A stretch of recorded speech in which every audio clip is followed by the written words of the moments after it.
Je vais commencer par les débuts. Hein. Quand je reçois des gens ici, j'ai fait la même chose. Attends, je vais commencer par là. Voilà. Ce sont ces petits gestes que les Congolais oublient. Mettre...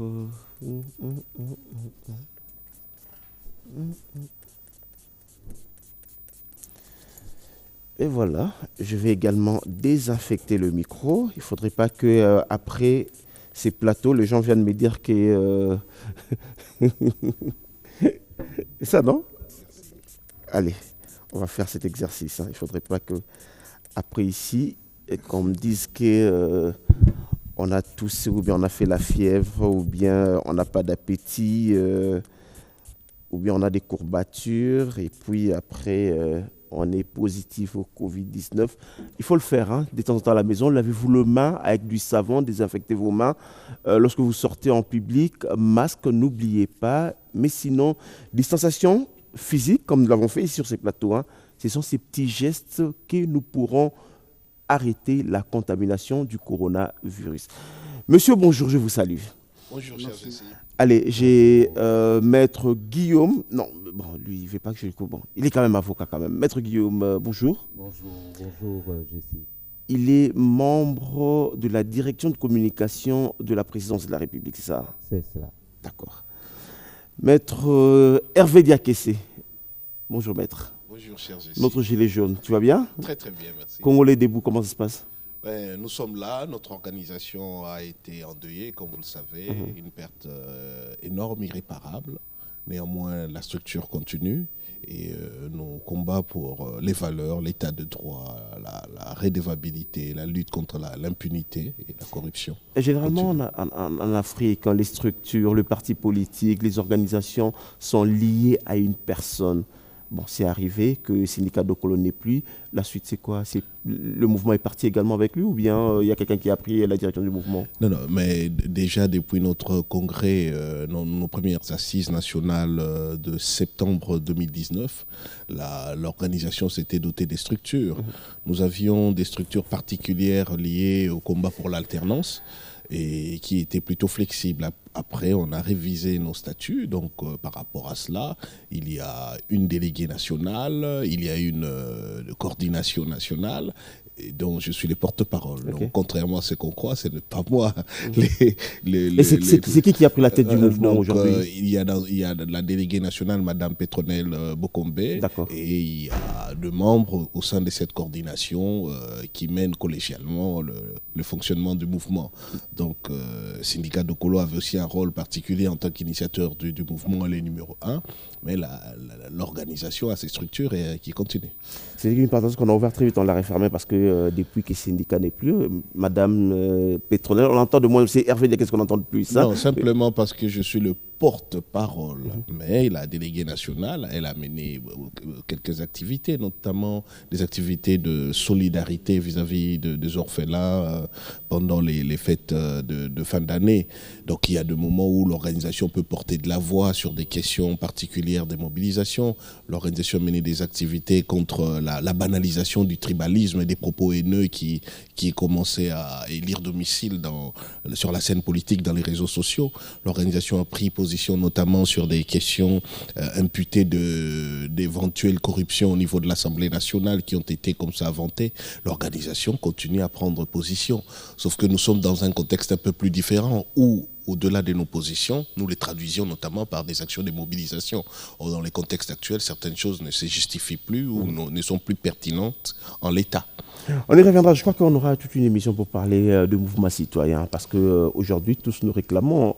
On n'a pas d'eau, on n'a pas de courant. On aurait pu voir le mouvement citoyen comme la même chose qu'il faisait avec la politique il y a là une année, lutter, réclamer pour nous. Mais bon, on y reviendra. Non, ça c'est important. C'est important de préciser. Laisse-moi présenter. Lorsque vous lancez un débat comme ça, vous devez nous laisser le droit de présenter. Dans notre pays, c'est une erreur de croire qu'il y a une catégorie des citoyens chargés de revendiquer et une catégorie des citoyens chargés d'attendre les résultats de leurs revendications. Non, pas du tout.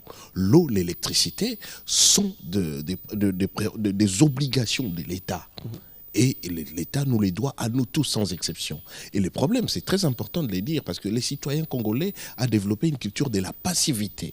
Soit c'est les genres de phrases Bakondibo tel absolu Kamboyo, ou bien Binoboloba. Non, apprenons tous à parler. Les mouvements citoyens ne sont que le levain qui lève la patte. Mais vous ne devez pas toujours attendre que les gens fassent le job à votre place.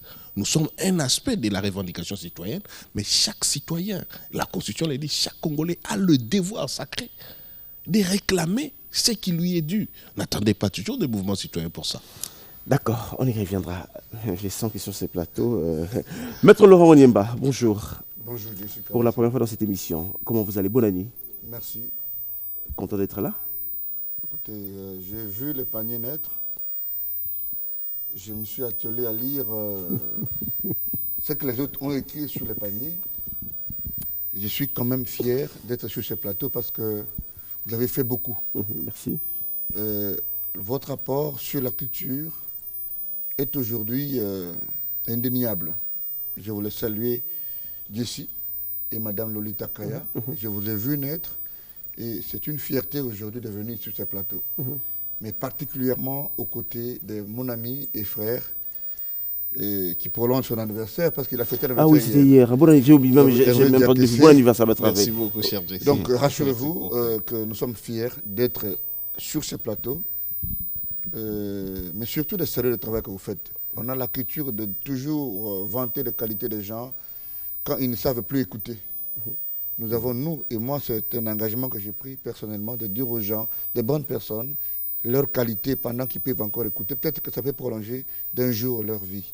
Alors, comment je vous présente membre d'Ensemble pour la République, je vous présente avocat proche de Moïse Katumbi. Vous êtes qui? Aujourd'hui, c'est quoi votre statut aujourd'hui? L'avocat ne peut être proche de personne. Parce que si vous dites... bon, j'allais dire juriste, hein, en fait. Hein. Voilà. Les gens, tu sais, je réponds à cette question, au moins, je suis à la TNC une fois pour toutes. Je vous fais rire un peu. Quand je parle comme politique, je suis des Ensemble pour la République de Moïse Katumbi. Membre effectif. Exactement. Okay. Membre cofondateur du parti. Okay. Et quand je parle comme avocat, les gens étaient controversés de me voir, par exemple, occupé pour le compte de M. Saïba Patient, qu'on a étiqueté FCC. Et donc, comme si les avocats doivent défendre exclusivement. Quand tu es de Moïse Katumbi, tu ne peux que défendre Salomon Escadela, tu ne peux que défendre Olivier Kamitatou. Non, non. L'opinion doit savoir que l'avocat défend toutes les causes qu'il estime, lui, par sa conviction, légitime. Et donc, comme avocat, je ne suis pas proche de quelqu'un. Comme politique, j'ai un engagement politique. Aujourd'hui, je suis membre de Ensemble pour la République. Comme avocat, je suis ce que je suis, autant que mes deux confrères que je salue sur ce plateau. Et je suis aussi chef de travaux à l'Université de Kinshasa.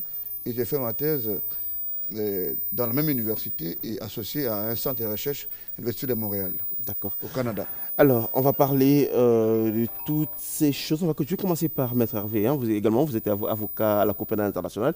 Il y a cette semaine, l'actualité, c'était l'arrestation de Roger Lumbala avec le rapport Mapping, la justice transitionnelle. D'abord, c'est quoi le rapport Mapping? Commençons par là. Bon, le rapport Mapping, dans Mapping, vous avez un terme anglais map, qui est juste la carte. Donc, c'est la cartographie. C'est d'un ensemble des crimes et des violations très graves de droits de l'homme qui ont été commis sur les territoires congolais entre 1993 et 2003. Donc une équipe d'experts des Nations Unies, hein, de la plus haute pointure, notamment rattachée au commissariat des Nations Unies aux droits de l'homme, a élaboré, et à l'époque ce haut commissariat était présidé par une ancienne juge de la CPI, et aussi une ancienne juge, elle était à la fois ancienne juge du TPIR, dans le tribunal pénal international pour le Rwanda, et de la CPI, une juge sud-africaine d'origine indienne, Madame Navanetem Pillay. Donc c'est pour dire que c'est quand même des personnalités de haute pointure en matière de droit international pénal et des violations graves de droits de l'homme.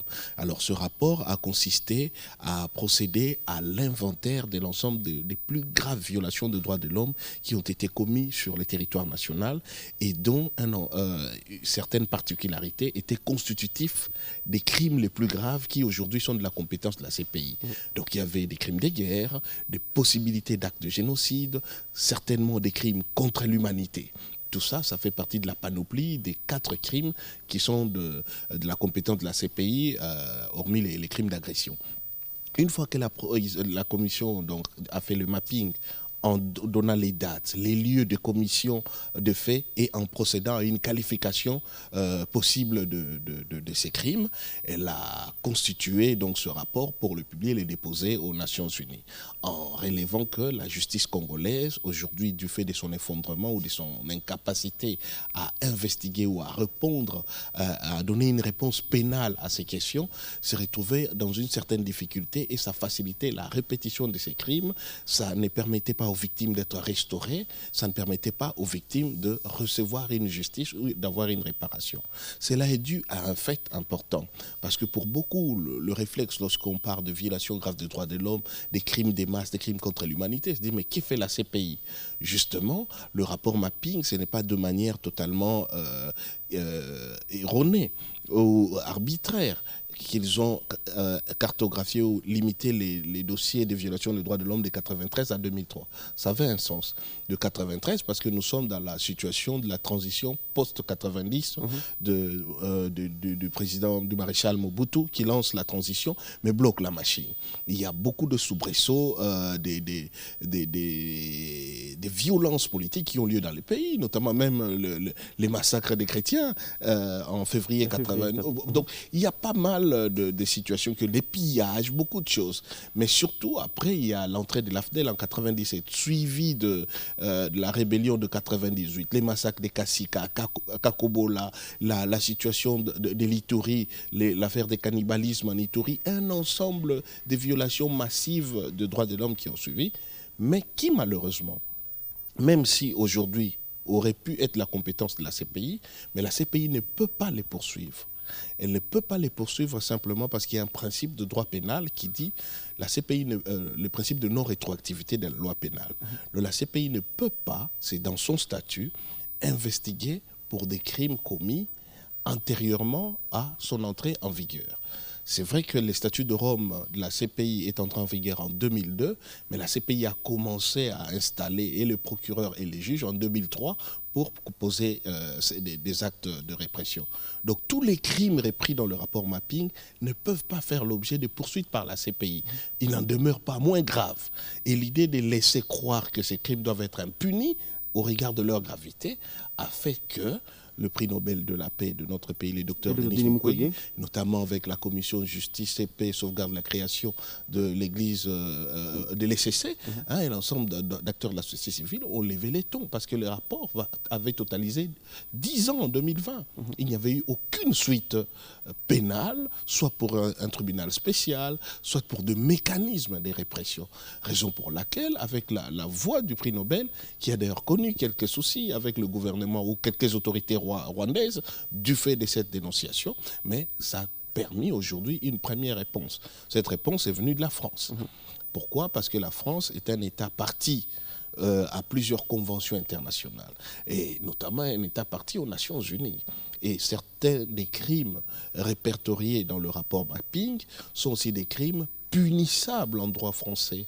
Et en matière de coopération internationale, l'État français est obligé aussi d'exercer sa répression sur base de quelques conditionnalités pour lesquelles il va être fastidieux de revenir ici, mais notamment lorsque la personne concernée, pour être résident sur son territoire ou se retrouve sur le territoire français et qu'elle est concernée par des crimes les plus graves qui soient, notamment les crimes contre l'humanité, la France peut exercer sa compétence. Et je présuppose, puisque je n'ai pas accédé au dossier judiciaire, donc là j'ai mis quelques réserves, mais c'est un peu dans ces mécanismes-là que la France a exercé la compétence universelle. Alors, Maître Guillaume, je viens de vous. Vous êtes membre de la communication du président de la République. On a entendu cela lors de différents conseils de ministres. Le président de la République parlait de la justice transitionnelle. Le docteur Denis Mukwege parlait de cette même justice transitionnelle. Est-ce que le fait de réclamer cela, c'est pas faire obstacle à la réconciliation nationale? Parce qu'il faudrait dire que beaucoup de gens aujourd'hui ont peur avec cette histoire de rapport mapping et autres justice transitionnelle. Du tout, parce que pour réconcilier, il faut que les gens aient eu des problèmes pour réconcilier. En Afrique du Sud, on a vu la commission Vérité et Réconciliation. C'est ce qui a manqué un peu chez nous pour que nous allions de l'avant. Et dès que le président Tshisekedi a commencé son mandat, c'était l'un de ses piliers, réconcilier les Congolais. Tout en disant n'est pas fouillé n'est pas fouiné dans le passé. On continue quand même. Réconcilier les Congolais, c'est autre chose. Il faudrait que nous regardions dans la même direction pour aller de l'avant. Mais cela n'efface pas des crimes. S'il y en a, vous savez, la charge de la preuve appartient à celui qui allègue, comme la justice française est en train de poursuivre certaines personnalités, c'est la justice française qui a les éléments qu'il faut pour le poursuivre. De ce côté-là, nous allons de l'avant, on va transformer positivement notre société en se fondant sur le droit et l'état des droits qui a ses soubresauts et ses mécanismes. Je vais revenir à vous tout à l'heure, Maître Laurent, est-ce qu'aujourd'hui on peut parler, il parlait de l'état de droit, aujourd'hui on peut parler de l'état des droits en RDC? Je dis tout de suite oui et non. Oui et non parce que vous avez Moi c'est le nom qui m'intéresse. Hein. Non, attendez. Je dis oui parce que personnellement j'ai vu dans la volonté du chef de l'État, son Excellence Félix Tshisekedi Tshilombo, afficher justement cette volonté à vouloir construire un État de droit. Mais l'État de droit va au-delà d'un slogan, c'est enseigner. L'État de droit, c'est un État dans lequel tout le monde est sous l'autorité de la loi. Je profite de votre micro pour dire au président qu'il y a des gens qui pensent que le fait que le président ait planté ce décor de la volonté à construire un État de droit, ça signifie, parce que l'État de droit a plusieurs démembrements, mais ici on insiste sur le renforcement de la justice. Il y a des magistrats véreux qui se cachent derrière le concept État de droit, en fait, pour construire, si pas la République de juges, mais alors se servir de ce slogan pour traquer injustement certaines personnalités pour les besoins de la cause. De l'autre côté, il y a un groupe de gens qui pensent que l'État de droit s'est construit au travers le nouveau pouvoir qu'on vient d'avoir en vue de faire des règlements des comptes. C'est pourquoi je dis oui et non. Et vous savez que je n'ai jamais eu ma langue en poche. Allez-y. Si vous vérifiez au quotidien de la justice congolaise, il y a des décisions judiciaires sur commande politique. Et donc aujourd'hui, les avocats sont devenus un peu comme les commissionnaires des juges. Ça signifie que dire le droit, c'est une autre chose, soutenir les moyens de votre client, c'est une autre, mais bien obtenir une décision sans avoir visité un juge devient, je vous l'ai dit, une alchimie juridique inimaginable. Et donc pour moi, l'état de droit tel que voulu par le chef de l'État est une volonté politique affichée. Mais il faut qu'il y ait des mécanismes de contrôle et de contre-contrôle parce qu'absolument, l'état de droit va rester un slogan. Vous connaissez un pays au monde où on n'a pas dit qu'on est un état de droit? D'ailleurs, vérifiez autour de nous, en Afrique, il y a cette culture de dire tout État se réclame une république démocratique. Mais chaque fois que le mot, l'attribut démocratique suit le concept république, c'est qu'on est carrément dans une sorte d'alchimie autocratique. Ça signifie que ce ne sont pas des concepts qui donnent un soubassement justement à une démarche ou à la respiration démocratique d'un État, mais surtout, au-delà de la volonté, une certaine réalité sur terrain à vouloir s'installer et s'instaurer un État de droit réel et vécu. Je donne la parole à Maître Guillaume. Maître Guillaume, je vous ai senti, vous voulez réagir. Hein. C'est comme si l'état de droit que le président de la République prône aujourd'hui, c'est un oui et non. Hein. Rien du tout, parce que dans un état de droit, la règle d'or, c'est le respect du droit. C'est ce que Maître voulait dire, mais en d'autres termes. C'est le respect du droit. Les magistrats ont leur règlement. L'avocat qu'il est, il sait très bien que quand il y a un problème avec un magistrat, qui est-ce qu'il faut voir, où il faut écrire. C'est ça l'état des droits, le respect du droit, le respect de la Constitution d'abord et le respect de toutes les lois auxquelles tout le monde est soumis. Il ne faudrait pas qu'on sorte de... C'est vrai que l'état des droits est en construction, en grande construction, mais nous sommes déjà lancés sur cette voie-là et nous ne reculerons pas. Est-ce que le fait d'avoir arrêté quelques politiciens ou avoir arrêté quelques mandataires, c'est ça l'état de droit que prend le chef de l'État? Le chef de l'État n'est pas un magistrat qui peut mapper les gens. Le chef de l'État, certes, il est magistrat suprême, mais c'est l'impulsion qu'il a donnée. L'impulsion qu'il a donnée pour que la justice soit distributive pour tout le monde. Si les hommes politiques ont énervé la loi va s'occuper d'eux. Tout le monde, si vous avez des plaintes que ça ne marche pas, il y a des mécanismes. Vous avez vu les majors. Les majors n'ont pas accédé à votre requête, allez voir les colonels. Si vous voyez les colonels, ils ne savent pas accéder à vos désidératas, allez voir les généraux. C'est-à-dire que vous aurez une solution de droit si vous êtes dans le bon droit. Alors, Maître Hervé, vous êtes mouvement citoyen congolais debout. Pendant les 10 dernières années, vous avez lutté pour cette instauration de cette démocratie, cet état de droit. Aujourd'hui, on peut dire que satisfait de ce qui est en train d'être fait aujourd'hui? Bon, je précise que les Congolais debout ont commencé en 2017. Okay. Je dois dire que sur les plans d'abord de la volonté politique affichée, c'est une réalité dans les discours, c'est qu'effectivement on sent que le pouvoir n'est plus une sorte d'instance qui couvre des bavures ou qui couvre les tenants du pouvoir. C'est quelque chose que nous n'avions pas il y a encore quelques temps. On sentait une sorte d'instrumentalisation qui n'était même pas cachée. Ou pire, on sentait une défiance de services de sécurité qui passaient outre les décisions judiciaires. On a vu des gens qui étaient arrêtés, il y a une ordonnance de mise en liberté du parquet. L'ANER refuse d'exécuter ça. Donc nous étions quand même dans un carcan réel d'état policier où tous les services n'étaient là, les services républicains étaient dévoyés et joués pour une famille politique ou des individus. Donc on savait, dans certaines affaires, ça ne servait même à rien de porter plainte. Et dans d'autres, il y avait une célérité telle que vous voyez qu'on n'était plus dans le droit. Donc aujourd'hui, on doit dire que si ces choses ont lieu, ce n'est plus avec la bénédiction ou l'aval affiché du pouvoir en place. Deuxièmement, et là je suis d'accord avec mon confrère, il y a un principe de droit latin qui dit « Iura vigilantibus non dormientibus prosunt ». Le droit ne vient au secours que de ceux qui sont vigilants, pas de ceux qui dorment. Le droit s'exerce. Tout à l'heure, vous m'aviez dit, mais attendez, pour l'eau et l'électricité, on vous entend moins par rapport à la politique. Je vous ai dit, écoutez, il n'existe pas une catégorie de citoyens qui est en charge de faire les travaux pour d'autres citoyens qui attendent les résultats. De la même manière, les prescrits de droit sont dans la Constitution, sont dans le code pénal, dans le code des procédures pénales, dans le code des procédures civiles. C'est pourquoi les gens recourent aux avocats pour les revendiquer.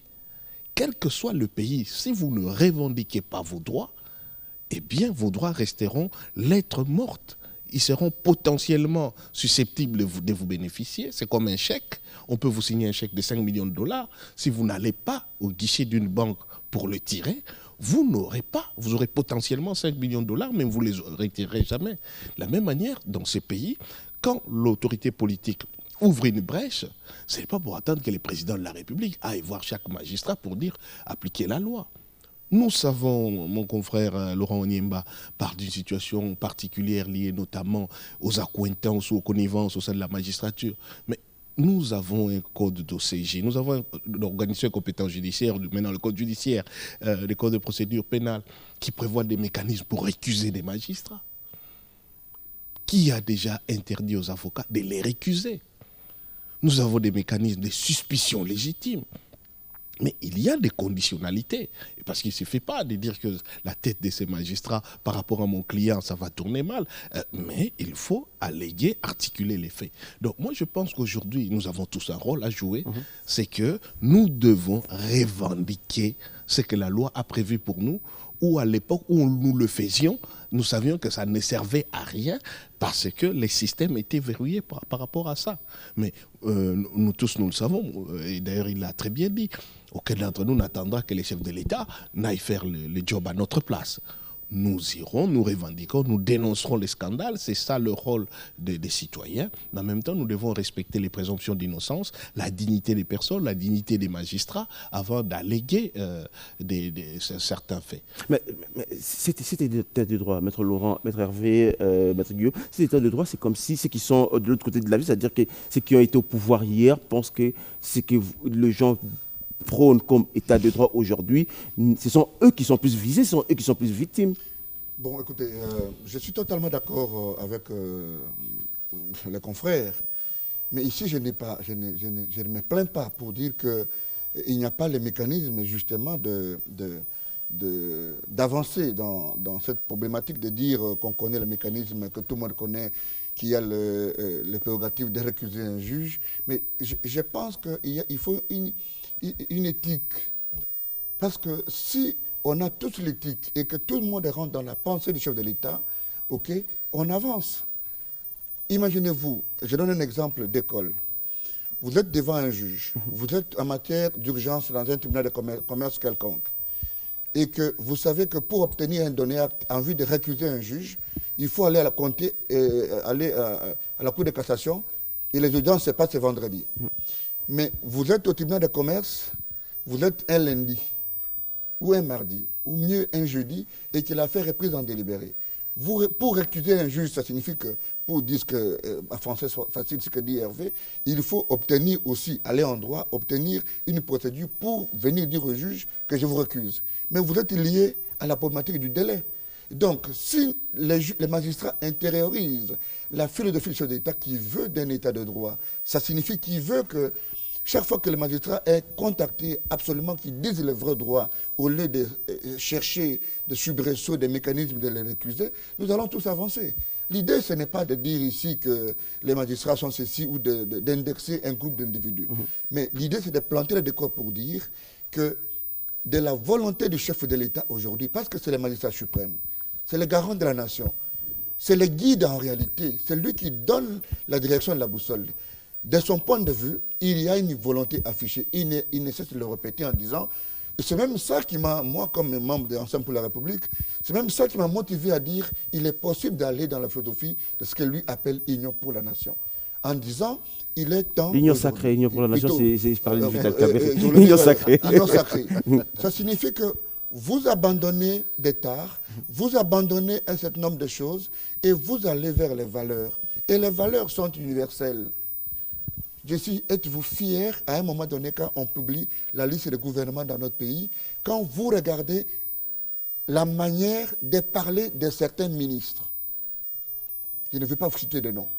C'est-à-dire que vous les écoutez à Top Congo, vous vous dites, est-ce que mon pays n'est pas maudit? Quand on appelle quelqu'un excellence, il doit dégager des valeurs positives. Elles sont connues, elles sont universelles. Mais est-ce qu'aujourd'hui, dans notre quotidien, quand vous regardez ce qui se dessine, on est fier de ce qu'on fait. Ce que je dis, le chef d'État a planté le décor pour un État de droit, pour l'équilibre social, et c'est ça le combat de nos amis des Congolais debout. Pour dire que l'eau, les courants, c'est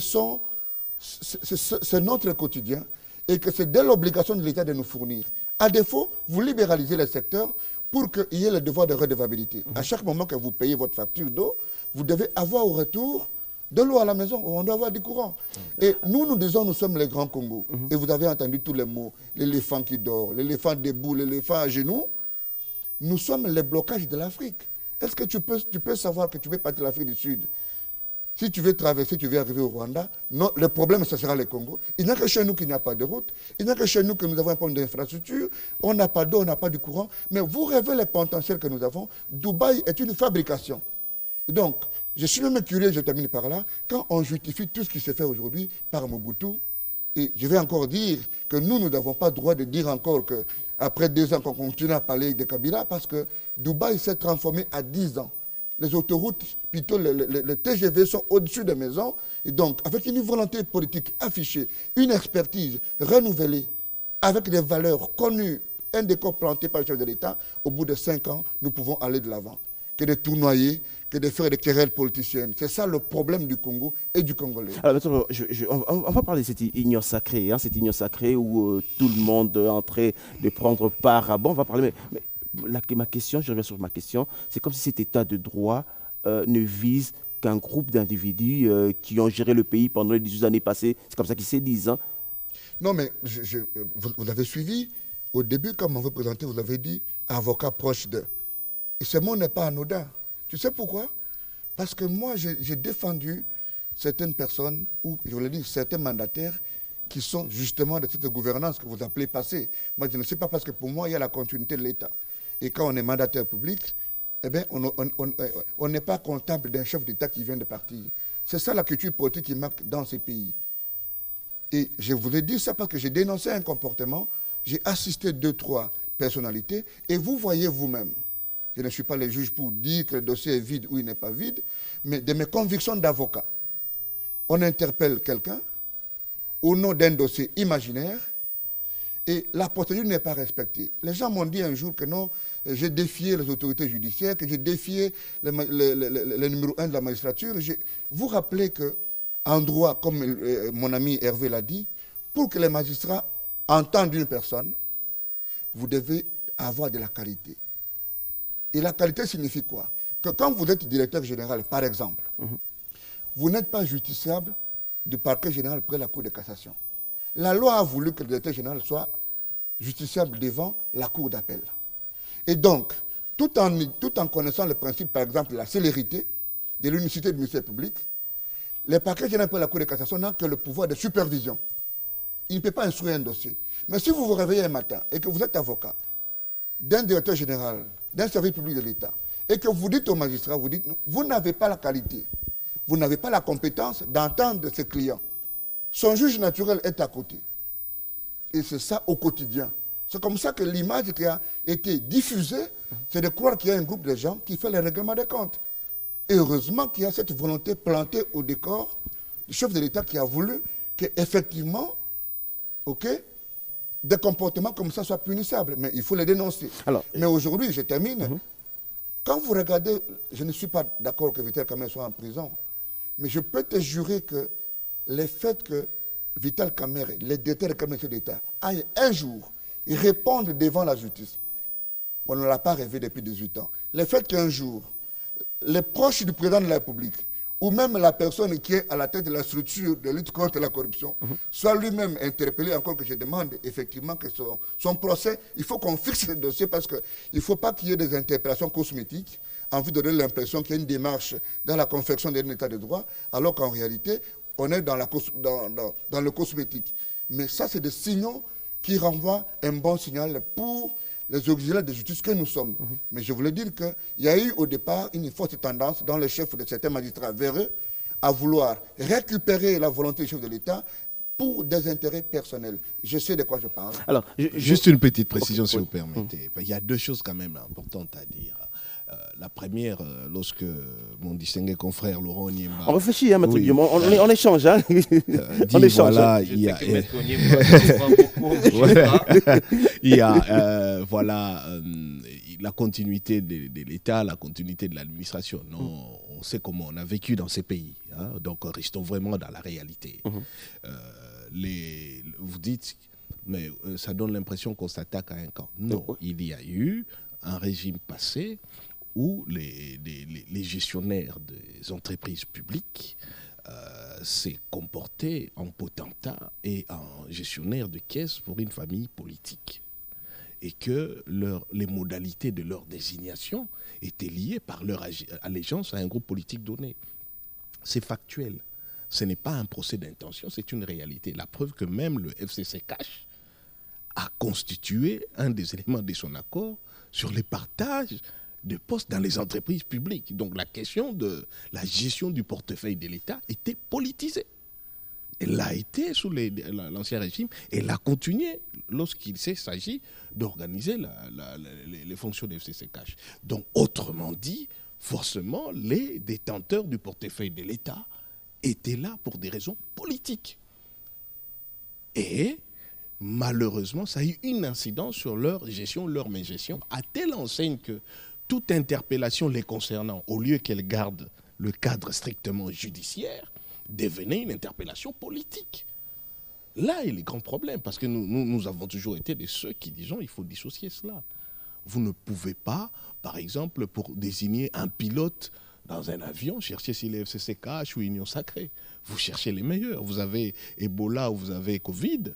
Vous ne cherchez pas à savoir si Mouyembe est d'allégeance FCC, d'allégeance cash ou d'allégeance Union Sacrée. Vous cherchez qui est les meilleurs épidémiologistes ou les meilleurs spécialistes sur les maladies virales, etc., qui peut répondre à la question. C'est ça, cette culture qu'il faut plutôt intégrer.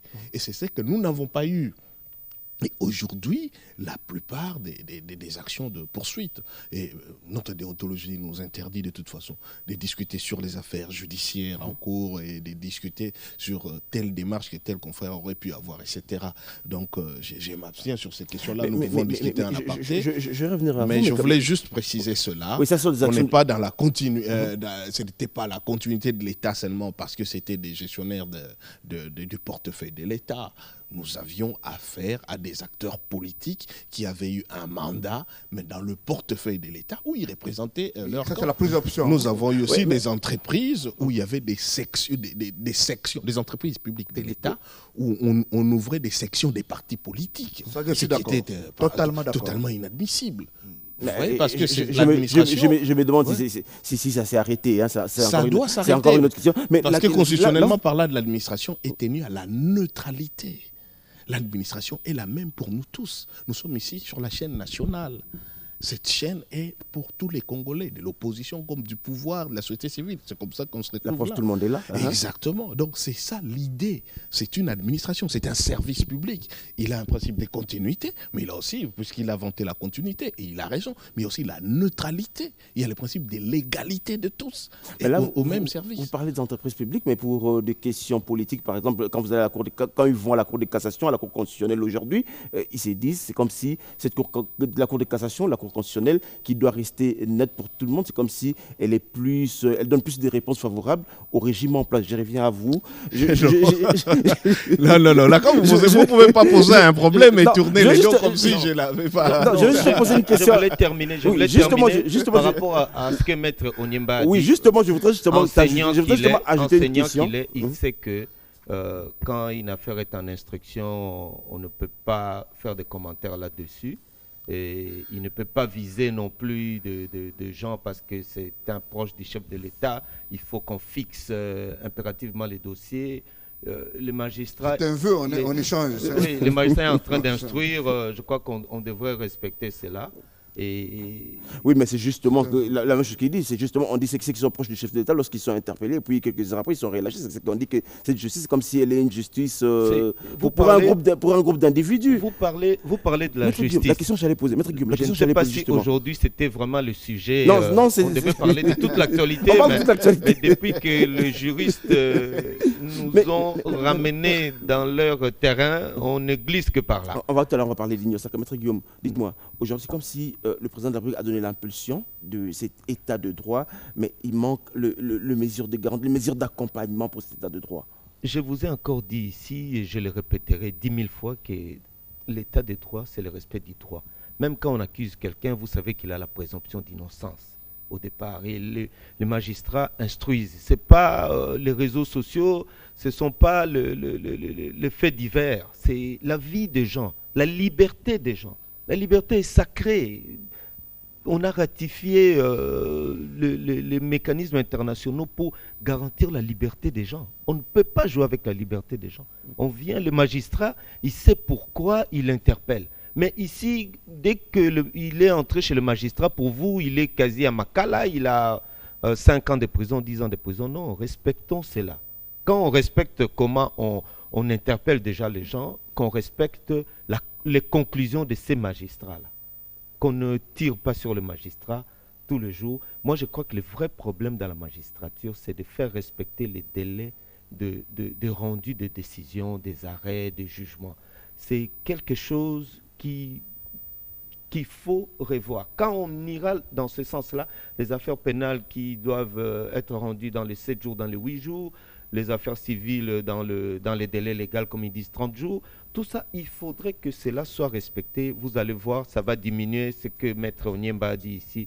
de la visite de juges par les partis. Alors, parlons, il nous reste 12 minutes exactement, parlons Union Sacrée. Hein. On va revenir, on aura une autre émission, on parlera de cette justice, encore cet état de droit. Parlons Union Sacrée. J'ai envie de vous poser une question simple. Je me rappelle, lors des séjours à l'étranger du président de la République, il disait, il y a une chose qui me revient comme ça, ne faites pas de moi un dictateur. Est-ce que cette union sacrée, aujourd'hui, ne sommes pas en train de créer un dictateur, ne sommes pas en train de faire du chef de l'État un homme fort? Pas du tout. Pas du tout. C'est plutôt... vous savez, moi, j'ai toujours cru que le Congolais peut changer. On veut changer avec ceux qui étaient là. On peut faire du neuf avec du vieux. Parce qu'on ne va pas raser tout le monde, tuer tout le monde, et que nos enfants, on les injecte, je ne sais pas quoi, qui deviennent des adultes et qui commencent à gérer la République. Ceux qui sont là, ils n'auront qu'à respecter l'idée de l'union sacrée de la nation. C'est venu d'où? C'est venu de quoi? De toutes ces dissensions, de tous ces problèmes qui ont miné les Congolais depuis des décennies. Aujourd'hui, on s'est dit, on va à un certain moment mettre entre parenthèses nos clivages politiques, nos relents tribalo, ethno-régionalo, pour aller dans le même sens. C'est pour cela que vous avez vu même dernièrement au chapiteau du palais de l'Union africaine, de l'Union africaine, oui. Des députés de toutes les tendances, même des députés qu'on ne croyait pas 2 jours avant qui pouvaient rallier l'union sacrée. C'est l'union sacrée. Il y a du sacré dedans. Vous savez, quelqu'un n'est pas au pouvoir par hasard. Chacun a sa mission. Et aujourd'hui, je crois que le président Félix Tshisekedi a une mission, de ramener, de rassembler les Congolais pour qu'on aille de l'avant. Et vous allez voir, ce sera une autre gouvernance, une autre manière de gouverner, une autre manière même de dire la justice. Les plaintes de Maître Onyemba seront traitées de la manière la plus objective possible. Maître Onyemba, je ne vais pas vous donner la parole, je donne la parole à Maître Hervé. Allez-y. Non, ce n'est pas un débat où il y a des questions-réponses. Nous nous complétons plutôt pour faire avancer les choses. Il m'a accordé la parole. Allez-y. Moi, je suis très à l'aise parce que ça fait plus de 15 ans que j'ai fait ce combat des valeurs. Quelqu'un m'a fait une confidence un jour, il m'a dit, mais Laurent, tu sais, on t'apprécie beaucoup de l'autre côté, mais tes pics, tu vantes beaucoup Sélé Yalagouli, et quand on te pose la question, tu dis Jacques Kiaboula, tu parles de Saïba. J'ai dit, écoutez, il n'y a aucune mère qui va mettre au monde aujourd'hui 50 millions d'enfants et qui vont constituer une autre république. Même au FCC, il y a eu des choses qui n'ont pas fonctionné, mais il y a de la valeur. Je suis dans ces pays à cœur ouvert. Nous avons eu un premier ministre comme Matata Ponyo. Avant lui, au jardin de la primature, on faisait le foufou. Après Matata, sur le jardin de la primature, on fait le foufou. OK? Dans ces pays, comme au FCC, il y a de la valeur. Je suis arrivé un jour à Lubumbashi. Alors que si vous allez au Sankourou, vous allez voir le gouverneur a 4 jeeps dans une contrée où il n'y a aucune insécurité. Mais j'ai vu à Lubumbashi, je descends de l'avion, j'allais accueillir Moïse Katumbi. J'ai vu un gouverneur avec un policier en train de surveiller les travaux de route. C'était Kiaboula. Comme jeune, je me suis dit non, il y a de la valeur. Mais quand vous posez la question, les gens disent non, il fait du travail. Depuis que Katumbi est parti, voilà les jeunes qui font le travail. Nous avons l'obligation de rappeler les valeurs. Diakete, je ne connais ni son père, ni sa mère. Pourquoi je l'appelle mon ami et mon frère? C'est au nom des valeurs, parce que les valeurs sont universelles et c'est la vraie famille. Qu'est-ce que ça veut dire? Que l'union sacrée, oui, mais l'union sacrée doit obéir à des prescrits du fonctionnement d'un État. Il ne faut pas me dire que tous ceux qui ont fait défection hier à cause du fait qu'ils n'ont pas eu de poste, aujourd'hui, sont devenus des solutions pour le Congo. Moi, je salue l'idée du président à dire nous devons être ensemble autour des valeurs. Si c'était Kabila le problème, très bien. Mais posez la question à ces députés. Et même demain, il faut le respect des cahiers des charges. Qu'est-ce que j'entends par cahier des charges? c'est la propension à respecter des valeurs républicaines. Nous avons des défis en face de nous qui surpassent nos égaux. Tu sais, François Bayard a appelé la République du ventre. Il est parti de l'exemple camerounais où les politiques, avant de devenir ministres, ils ont des gros ventres, ils n'ont pas de ventre. Le jour où ils sont ministres, ils ont automatiquement les costumes, il faut revoir tout de suite les couturiers. C'est la même chose chez nous. C'est la même chose chez nous. Le jour où vous devenez ministre, vous avez des immeubles. On n'est plus dans la politique du ventre, nous sommes dans le ventre de la politique. Ça signifie que les partis politiques sont des agglomérations d'individus, familles, papa. La preuve, tu vas au Parlement. Le papa est ministre, il a laissé son poulet député, et c'est le député, un garçon qui juste apprend à se coiffer. Parce que nous devons diffuser des valeurs. Cher ami, on est dans quel pays? Et si le chef de l'État demain dit non, on peut faire du nouveau avec du vieux, avec les mêmes personnes qui hier ont induit Mobutu en erreur, ont induit Kabila en erreur, et aujourd'hui sont les bienvenus, je sais que le piège, l'opinion attend le chef de l'État sur un terrain. La morphologie du gouvernement d'union sacrée.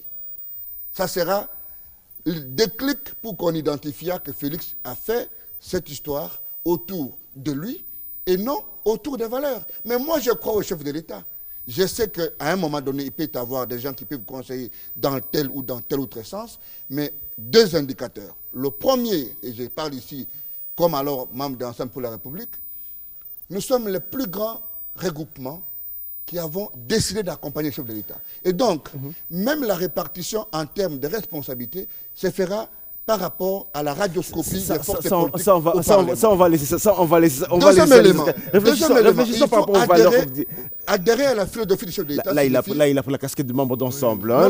Adhérer à la philosophie du chef d'État signifie obéir strictement à sa politique. Oui, il n'est pas le chef de la confection de la politique du gouvernement. Niemba, vous allez voir l'autre manière de gouverner.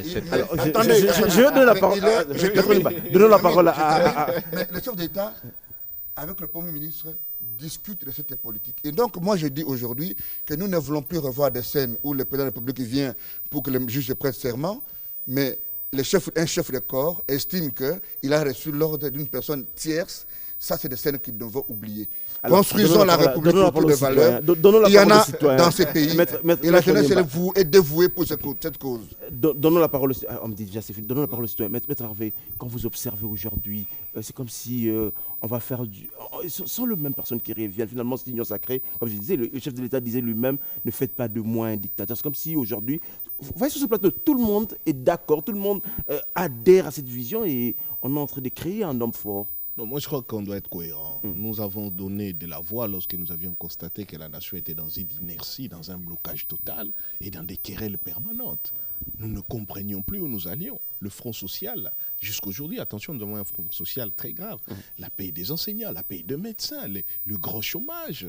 Depuis que le FCC cash fonctionnait ou dysfonctionnait, l'État n'avançait pas.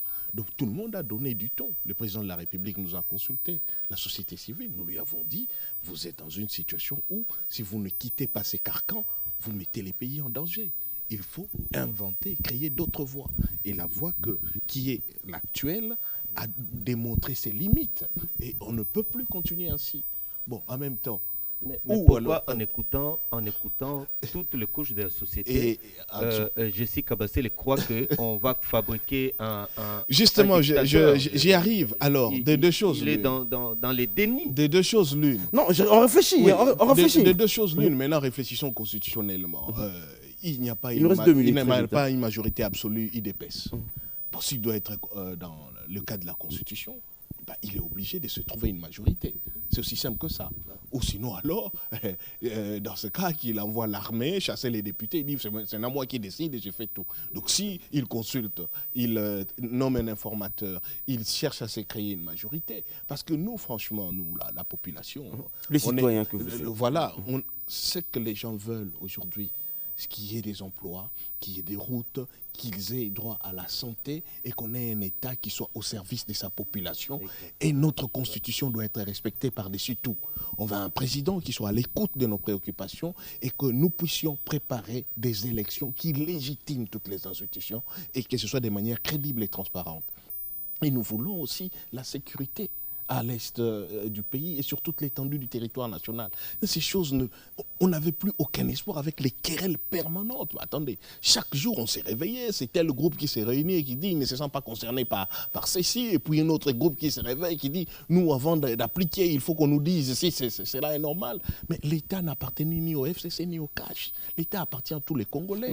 Félix Tshisekedi, et nous, je l'ai toujours dit ici, est président de la République démocratique du Congo. Il est le président de tous les Congolais. Ce n'est pas le président du FCC CACH, c'est le président de la République démocratique du Congo. Il avait prêté serment sur base de la Constitution devant Dieu et le peuple congolais. Il n'a pas prêté serment sur base d'un accord. Je l'ai toujours répété ici.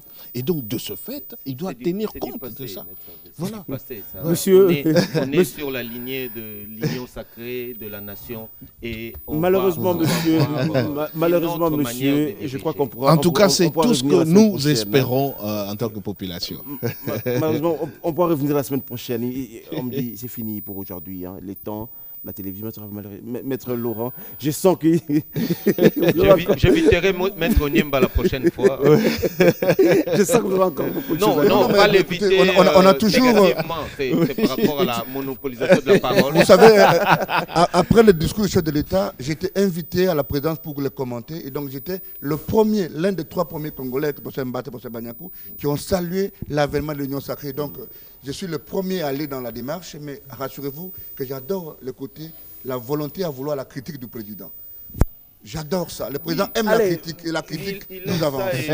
Nous sommes là pour ça. Je voulais, pour terminer, rendre hommage à un monsieur qui nous a quittés l'année passée, à Charles Kilocho, dans mon cœur. L'ami de tout le monde. Je rends hommage à Charles Kilocho et tous mes voeux à tous les Congolais. Merci. Et nous irons à l'Union sacrée pour... faire de ces pays un grand pays. On a fini pour aujourd'hui. Je vous retrouve samedi à 10h pour le grand show du week-end. Merci. Au revoir.